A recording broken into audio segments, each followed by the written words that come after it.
যুক্তরাষ্ট্রের পররাষ্ট্র বিভাগ থেকে গণছাঁটাইয়ের পদক্ষেপ ঘিরে চলছে এক ধরনের তোলপাড়।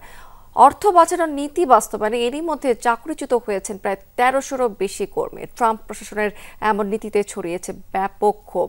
প্রতিবাদ সমাবেশ করেছে বিভিন্ন শ্রেণী পেশার মানুষ। সরকারের এমন পদক্ষেপকে দেশের কূটনীতির জন্য চরম আত্মঘাতী সিদ্ধান্ত হিসেবে দেখছেন অনেকেই। প্রাণ সসের মাখামাখি টেস্ট নুডলসকে করে তোলে আরো ইয়ামি আরো জোস। প্রাণ সসের ডোনাল্ড ট্রাম্প প্রশাসন থেকে সরে গেছেন ইলন মাস্ক। মার্কিন প্রেসিডেন্টের সাথে তার সাম্প্রতিক বিবাদও তুঙ্গে।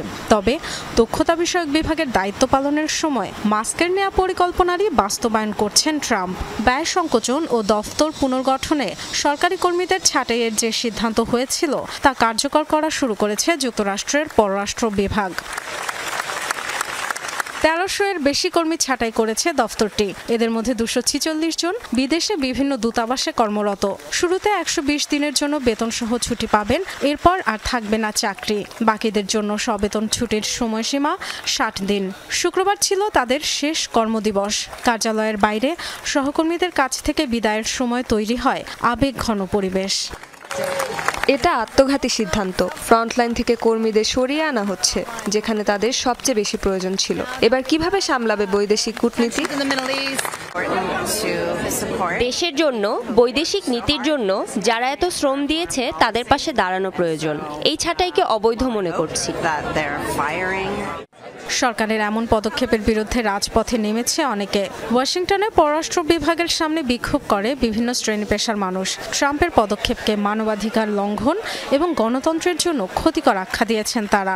বৈদেশিক কূটনীতি পরিচালনায় লোকবল সংকট দেখা দেবে এমন শঙ্কার কথাও বলছেন অনেকে। এখানে এসেছি কারণ এটা কেবল সরকারি কর্মীদের জন্যই নয়, বরং প্রতিটি মার্কিনী এমনকি বিশ্বের জন্য বাজে দৃষ্টান্ত হয়েছে।